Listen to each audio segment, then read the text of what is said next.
Hello friends, അർച്ചന ചേച്ചി LLBയുടെ latest വിശേഷങ്ങളിലേക്ക് എല്ലാ കൂട്ടുകാർക്കും സ്വാഗതം. അങ്ങനെ വിജയശങ്കറിന് പണി പാളി തുടങ്ങിയിട്ടുണ്ട്. അസിസ്റ്റന്റ് വക്കീൽ വിളിച്ച് ആ രഹസ്യ വിവരം കൈമാറുകയാണ്. അതായത് ENK കമ്പനിയുടെ ലീഗൽ അഡ്വൈസർ സ്ഥാനത്ത് നിന്ന് വിജയശങ്കറിനെ മാറ്റാൻ പോകുന്നു എന്നാണ് കേൾക്കുന്നതെന്ന്. ഫോൺ കട്ടായതും ടെൻഷൻ അടിച്ച് ചന്ദ്ര കാര്യം തിരക്കി. കാര്യം അറിഞ്ഞ് ചന്ദ്ര ആകെ ഷോക്കാവുന്നു. ഇനിയിപ്പോ എന്ത് ചെയ്യും വിജയേട്ടാ, നിങ്ങളൊന്ന് കമ്പനിയിലേക്ക് വിളിച്ച് ചോദിക്കുക എന്ന് ചന്ദ്ര പറയുന്നുണ്ടെങ്കിലും വിജയശങ്കർ അതിന് തയ്യാറാവുന്നില്ല.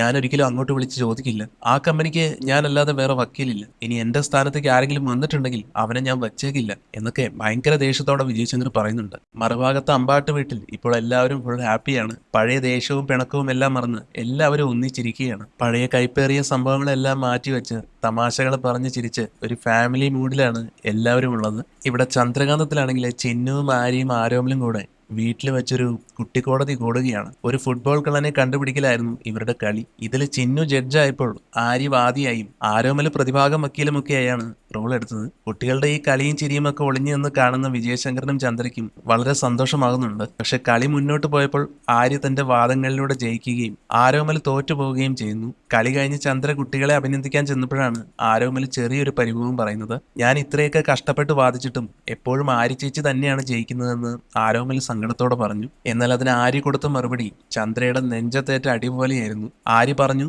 അത് പിന്നെ അങ്ങനെയല്ലേ വരൂ. ഞാൻ എപ്പോഴും സത്യത്തിന്റെ കൂടെ നിൽക്കുന്ന അർച്ചന ആന്റിയെ പോലെയാണ് വാദിക്കുന്നത്. നീ തോറ്റുപോയത് നീ അച്ഛനെ പോലെ കള്ളത്തരം കാണിക്കാൻ നോക്കിയത് കൊണ്ടാണ്. എന്നാൽ ഇത് കേട്ടതും ചന്ദ്രയുടെ കൺട്രോൾ പോയി. മുഖത്തെ ചിരിയൊക്കെ മാറി ആകെ ഭ്രാന്ത് പിടിച്ച അവസ്ഥയിലായി ചന്ദ്ര. ദേഷ്യം സഹിക്കാൻ പറ്റാതെ ചന്ദ്ര ഓടിച്ചെന്ന് ആര്യയുടെ കരണത്തൊന്ന് പൊട്ടിക്കുകയാണ്. വീട്ടിലുള്ളവരെല്ലാവരും അത് കണ്ട് ആകെ ഞെട്ടിപ്പോയി. ഒടുവിൽ വിജയശങ്കറും ചിന്നുവും കൂടെ ഓടി വന്നാണ് ചന്ദ്രയെ അവിടെ നിന്ന് പിടിച്ചു മാറ്റിയത്. കുട്ടികൾ വെറുതെ കളിച്ചതല്ലേ എന്ന് പറഞ്ഞ് വിജയശങ്കർ എങ്ങനെയൊക്കെയോ ചന്ദ്രയെ അവിടെ നിന്ന് മുറിയിലേക്ക് കൂട്ടിക്കൊണ്ടുപോയി. പക്ഷെ റൂമിലെത്തിയിട്ടും ചന്ദ്രയുടെ ദേഷ്യം അടങ്ങുന്നില്ലായിരുന്നു. അപ്പോഴാണ് വിജയശങ്കർ ആ കൈപ്പേറിയ സത്യം ചന്ദ്രയോട് പറയുന്നത്. ചന്ദ്രേ, ആ കുട്ടികൾ പറഞ്ഞത് വെറുതെയല്ല. കുട്ടികളുടെ മുന്നിൽ വരെ എന്റെ ഇമേജ് നാശമായിരിക്കുകയാണ്. അവരെല്ലാം അർച്ചനയെ സത്യത്തിന്റെ പ്രതീകമായും എന്നെ വെറും ഒരു കള്ളനുമായിട്ടാണ് കാണുന്നത്. അതുകൊണ്ട് ഇനി അർച്ചനയെ ഇങ്ങനെ വാഴിക്കാൻ വിട്ടാൽ പറ്റില്ല. അവളെ അങ്ങോട്ട് തീർക്കണം, കൊല്ലണം എന്ന് വിജയശങ്കർ കട്ട ദേഷ്യത്തിൽ ചന്ദ്രയോട് ഇങ്ങനെ പറയുന്നു. ഇങ്ങനെ ഇവർ പ്ലാൻ ചെയ്തുകൊണ്ടിരിക്കുന്ന സമയത്താണ് അവിടുത്തെ കോളിംഗ് ബെൽ അടിക്കുന്നത്. ചന്ദ്ര ചെന്ന് വാതിൽ തുറന്നപ്പോ മെഡിക്കൽ സ്റ്റോറിലെ ആളാണ്. ഇന്നലെ അർച്ചന മരുന്ന് വാങ്ങാൻ വന്നപ്പോൾ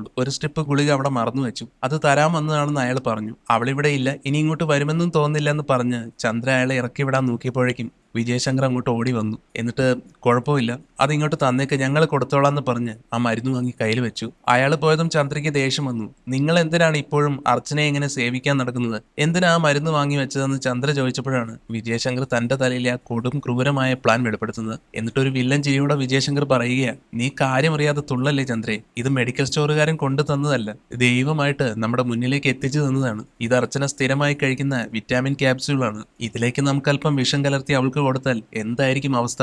അർച്ചനയെ ആരും സംശയിക്കാതെ ലോകത്ത് നിന്ന് വകവരുത്താനുള്ള വഴി ഇത് നമ്മുടെ കൈകളിൽ തന്നെ വന്നു വീണിരിക്കുകയാണ്. പക്ഷെ വിജയശങ്കറിന്റെ ആ പ്ലാൻ കേട്ടതും ചന്ദ്രയ്ക്ക് ചെറിയൊരു സംശയം, വിഷം എവിടെ ഇരിക്കുന്നു എന്ന്. അതിനും ചന്ദ്രശേഖരന്റെ കയ്യിൽ മറുപടി ഉണ്ടായിരുന്നു. ഇത്തരം പരിപാടികളിൽ എക്സ്പേർട്ടായ ഒരു കക്ഷിയെ തനിക്ക് അറിയാമെന്നും അയാൾ ക്യാപ്സ്യൂളിനുള്ളിലുള്ള മരുന്ന് മാറ്റി കൃത്യമായി വിഷം നിറച്ചു തരുമെന്നും വിജയശങ്കർ പറയുന്നുണ്ട്. അങ്ങനെ അർച്ചനയുടെ അവസാന ദിവസമാണ് ഇന്ന് എന്നോർത്ത് രണ്ടുപേരും ഭയങ്കര സന്തോഷത്തിലാണ്. മറുഭാഗത്ത് അർച്ചന എല്ലാവരുടെയും യാത്ര പറഞ്ഞ് ചന്ദ്രകാന്തത്തിലേക്ക് ഇറങ്ങുകയാണ്. പക്ഷേ സ്റ്റെപ്പ് ഇറങ്ങുമ്പോൾ അർച്ചന പെട്ടെന്ന് കാല് തെറ്റി വീഴാൻ പോയി. ഇത് കണ്ട് പേടിച്ച അനിയന്മാരാകട്ടെ, ചേച്ചി ഇന്ന് പോകണ്ട, ഇതൊരു ലക്ഷണക്കേടാണെന്ന് പറയുന്നുണ്ടെങ്കിലും അതൊന്നും അർച്ചന കാര്യമാക്കുന്നില്ല. എല്ലാത്തിനും അതിൻ്റെതായ സമയമുണ്ടെന്ന് പറഞ്ഞ് അർച്ചന അവിടെ നിന്ന് ഇറങ്ങുന്നു. പക്ഷേ അച്ചുവിന് എന്തോ വലിയൊരു അപകടം വരാൻ പോകുന്നത് പോലെ നല്ല ടെൻഷനുണ്ട്. പിന്നീട് വിജയശങ്കർ കാര്യം സാധിച്ച ഫീലിംഗിൽ വീട്ടിലേക്ക് വന്ന് ചന്ദ്രയെ പുറത്തേക്ക് കൂട്ടിക്കൊണ്ടുപോയി. പിന്നീട് ആ ക്യാപ്സ്യൂൾ കാണിച്ചു കൊടുത്തു. കണ്ടിട്ട് ഒരു മാറ്റവും തോന്നുന്നില്ല എന്ന് ചന്ദ്ര പറയുമ്പോൾ വിജയശങ്കർ പറയുകയാണ്, അതാണ് എന്റെ സക്സസ്. ഇതിനുള്ളിൽ മാരകമായ വിഷമാണ് കയറ്റിയിരിക്കുന്നത്. രാത്രിയിൽ ഇത് കഴിച്ചാൽ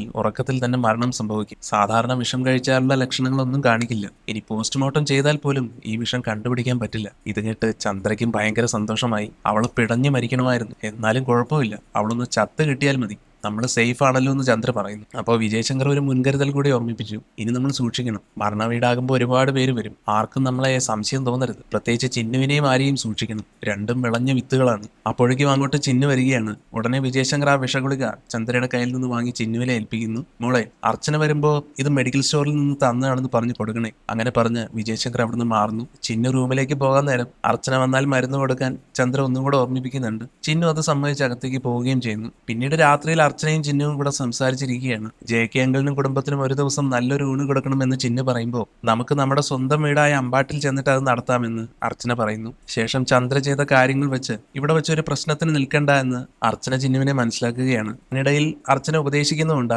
ചിന്നുവിനെ. പ്രശ്നങ്ങൾക്കിടയിൽ പഠിത്തം കേടാക്കരുത്, മിനിമം ഒരു ഡിഗ്രിയെങ്കിലും വേണം, അമ്മ എപ്പോഴും കൂടെ ഉണ്ടാകില്ല, നാളെ ഞാൻ പോയാലും നിനക്ക് ജീവിക്കണ്ടേ എന്നൊക്കെ അർച്ചന ഒരു മരണസൂചന പോലെ പറയുമ്പോൾ ചിന്നുവിന് അത് കേട്ടിട്ട് സങ്കടമാവുന്നുണ്ട്. അമ്മ എന്നെ വിട്ട് എങ്ങും പോകില്ലെന്ന് പറഞ്ഞ് ചിന്നു കരയുമ്പോൾ അർച്ചന അവളെ ആശ്വസിപ്പിച്ചു.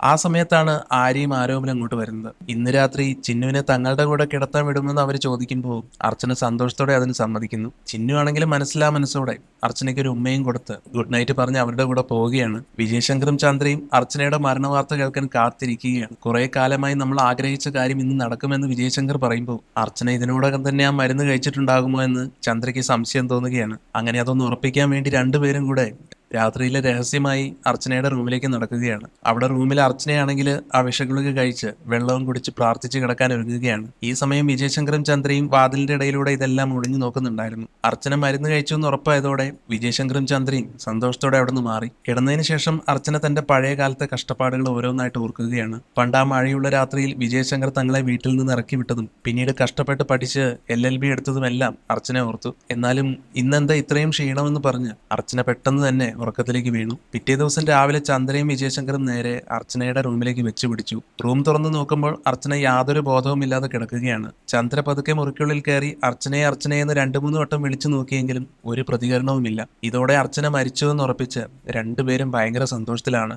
അർച്ചനയ്ക്ക് ശരിക്കും ജീവൻ നഷ്ടപ്പെട്ടോ അതോ ക്ലൈമാക്സിൽ വല്ല ട്വിസ്റ്റും വരാനുണ്ടോ എന്ന് നമുക്ക് നാളത്തെ എപ്പിസോഡിൽ കാണാം. അപ്പോൾ ഈ റിവ്യൂ ഇഷ്ടപ്പെട്ടെങ്കിൽ ലൈക്ക് ചെയ്യുക, അതുപോലെ ചാനൽ ഒന്ന് സബ്സ്ക്രൈബ് ചെയ്ത് സപ്പോർട്ട് ചെയ്യുക. താങ്ക്